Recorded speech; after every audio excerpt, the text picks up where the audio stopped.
तो hi guys, आप इसको देखिए। यह है गो मैकेनिक के को फाउंडर मिस्टर अमित भसीन का एक लिंक्डइन पोस्ट। और इस पोस्ट के आने के बाद इंडियन स्टार्टअप इकोसिस्टम की दुनिया में हड़कंप मच गया था, क्योंकि इसमें यह कहा गया है कि हमने बिजनेस को नेक्स्ट लेवल में ले जाने के लिए बहुत सारी गलतियां करी है। देखिए, गलतियां तो बहुत सारे को फाउंडर्स करते हैं, लेकिन कंपनी के को फाउंडर्स का पब्लिक में आकर ये बोलना, तो इससे पता चलता है कि कंपनी में और भी बहुत सारी गड़बड़ी हो सकती है, जिसके बाद कंपनी में अभी फॉरेंसिक ऑडिट चल रही है। तो आज के इस वीडियो में हम बात करेंगे कि क्यों गो मैकेनिक के को फाउंडर्स ने गलत डेटा दिखाए हैं।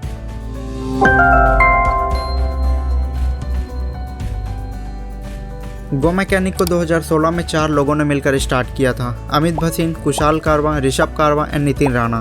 तो इन्होंने देखा कि कार सर्विसिंग सेक्टर इंडिया में एक अनऑर्गेनाइज सर्विस सेक्टर है, और जो कंपनी के ऑथोराइज सर्विस सेंटर थे उसमें कार की वारंटी पीरियड ख़त्म होने के बाद थोड़े ज़्यादा ही चार्जेस लग जाते थे, और जो लोकल गैराज थे उसमें ये मालूम नहीं चलता था कि कार एक बार अंदर जाने के बाद एक पर्टिकुलर सर्विसिंग के लिए कितना चार्ज लिया जाएगा, और क्वालिटी भी इंश्योर नहीं होती थी। कई बार ऐसा होता था कि जो मैकेनिक होते थे वो डुप्लीकेट पार्ट्स को ओरिजिनल बताकर लगा देते थे, जिसको देखते हुए गो मैकेनिक की शुरुआत हुई थी, और जिसकी वैल्यूएशन आज 2500 करोड़ रुपए हो चुकी है, जिसमें ये हैवी लॉस रिपोर्ट कर रहे थे। तो इनके हैवी लॉस रिपोर्ट करने के सबसे पहला मेन रीज़न आता है हैवी कंपटीशन। तो मार्केट में ये अकेले नहीं थे, इसके अलावा और भी बड़ी बड़ी कंपनीज जैसे पिट स्टॉप, बोडमो और महिंद्रा फर्स्ट चॉइस जैसी कंपनीज भी ऑपरेट कर रही थी। तो ये कंपनी एग्रीगेटर बिजनेस मॉडल पर काम करती है, जैसे ओयो करता है।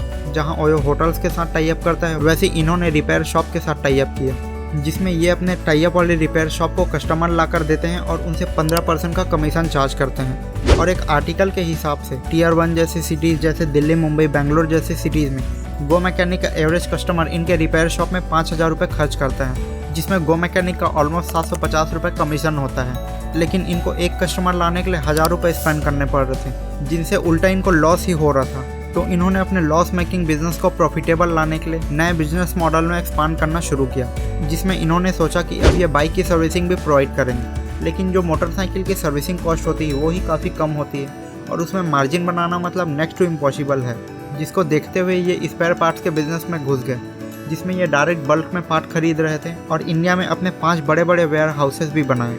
लेकिन यहाँ ये डायरेक्ट कार मैन्युफैक्चरर से कम्पीट कर रहे थे, जिनके पास ऑलरेडी बना बुनाया सर्विस सेंटर थे, ऑलरेडी बना बुनाया कस्टमर बेस था, और क्वालिटी भी इंश्योर थी। तो अपना ज़्यादा कस्टमर बेस बनाने के लिए और इस वाले बिजनेस में भी सस्टेन करने के लिए ये ज़्यादा मार्जिन देने लगे। जहाँ कार मैन्युफैक्चरर 8% का मार्जिन देते हैं, वहीं ये 10% का मार्जिन देने लगे।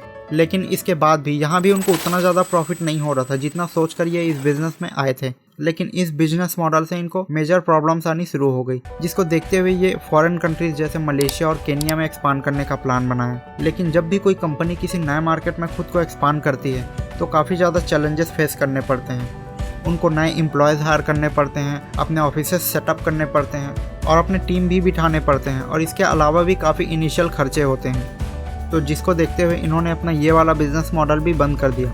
उसके बाद ये अपने एप्लीकेशन में कार का इंश्योरेंस प्लान भी लेकर आए थे, लेकिन वहाँ भी ये सस्टेन नहीं कर पाए और इसको भी बंद कर दिया।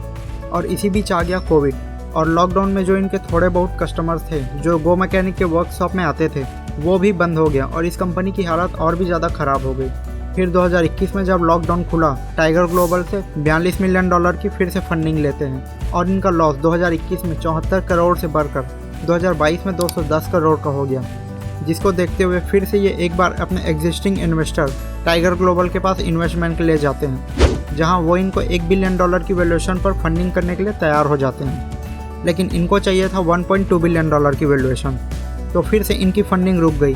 तो अब पूरी दुनिया की इकोनॉमिस्ट रिसेशन प्रेडिक्ट कर रहे थे, और स्टार्टअप विंटर भी आ चुका था, जिसकी वजह से इनकी ये डील भी नहीं हो पा रही थी। तो अब ये सॉफ्ट बैंक से $800 मिलियन की फंडिंग लेने की सोच रहे थे, लेकिन सॉफ्ट बैंक ने वो इनको सीधे मना कर दिया कि वो इनको $800 मिलियन की फ़ंड नहीं करेंगे। लेकिन सॉफ्ट बैंक फाइनली $650 मिलियन की वैल्यूएशन पर मान जाता है इनको फ़ंड करने के लिए। लेकिन डील करने से पहले सॉफ्ट बैंक EY, जो कि एक ऑडिटिंग फर्म है, उनसे इनकी कंपनी की पूरी ऑडिट करवाता है, जिसमें वो ये पाते हैं कि इनकी कंपनी काफ़ी ज़्यादा लॉस बियर कर रही थी, और इसके अलावा भी ये अपने कंपनी के रेवेन्यू भी काफ़ी बढ़ा चढ़ा कर दिखा रहे थे। जिसके बाद सॉफ्ट बैंक ने इनको फंडिंग तो नहीं दी, लेकिन इनके एग्जिस्टिंग इन्वेस्टर को इन्फॉर्म किया, और इसके बाद इनके फाउंडर्स का एक लिंक्डइन पोस्ट आता है जिसने इंडियन स्टार्टअप इकोसिस्टम को हिला कर रख दिया। और इन सब के बाद इन्होंने अपने 70% वर्क फोर्स को निकाल दिया है। तो इनका सबसे बड़ा इन्वेस्टर है सिकोया कैपिटल। तो अगर आपको याद हो तो कुछ महीनों पहले ही सिकोया बैक्ड स्टार्टअप जैसे भारत पे और जिलेंगो जैसे स्टार्टअप में भी फाइनेंशियल फ्रॉड्स के एलिगेशन में फाउंडर्स को निकाला गया था।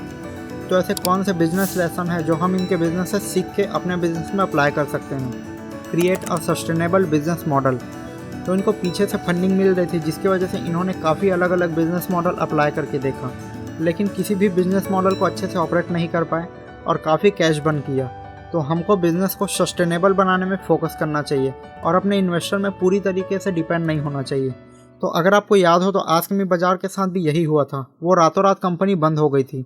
तो गो मैकेनिक तो काफ़ी छोटा बिजनेस है, लेकिन और भी बड़े बड़े बिजनेस में ऐसे बड़े बड़े फ्रॉड्स होते हैं। तो अडानी ग्रुप में क्या हुआ है इस वीडियो में बताया गया है। और चैनल पर नया है तो वीडियो को लाइक करके चैनल को सब्सक्राइब कर दो।